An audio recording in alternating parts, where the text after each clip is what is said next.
moving. That's it. Slow and steady does it. The Oregon Trail Interpretive Center shows what life was like for the first settlers in Baker Valley. Keep the pace up, Johnson. And how I wish those pioneers were still here today.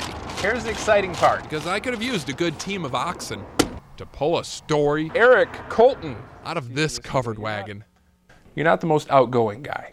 No, You don't say a whole lot. I'm awful shy. Like 1 or 2 word answers kind of thing. Yep.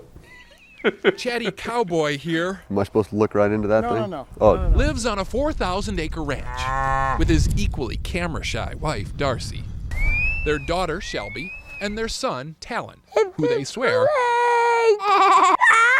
was not adopted.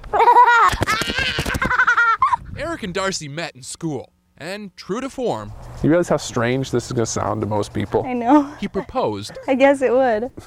on the phone. What about a ring? What'd you do with the ring? so You what?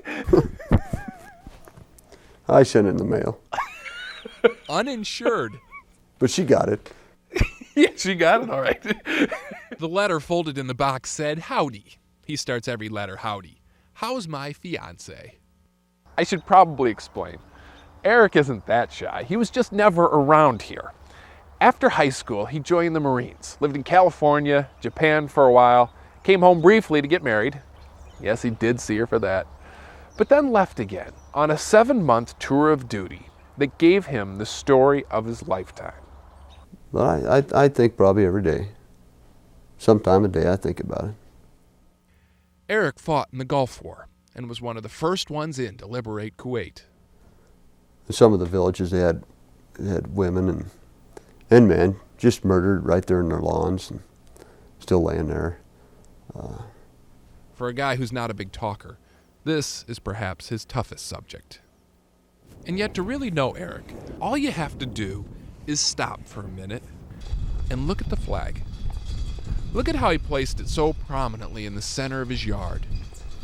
I'll sit out here on the deck and watch it. It's a good sight. This is a guy who joined the Marines, not as a career or to learn a trade. His reason was that plain, old-fashioned one. I feel it was my duty.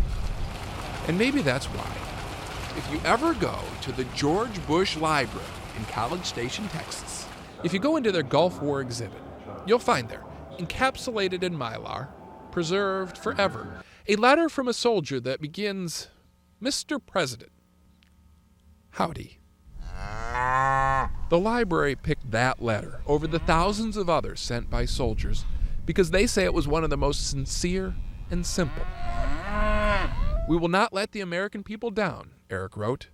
"As a United States Marine, Mr. President, I promise you and the rest of the country, we will win this one."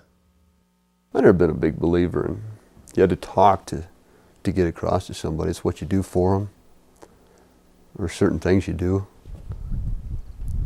It's just as good as words. And that's how even a quiet man can speak for a nation. Steve Hartman, CBS News, Baker County, Oregon.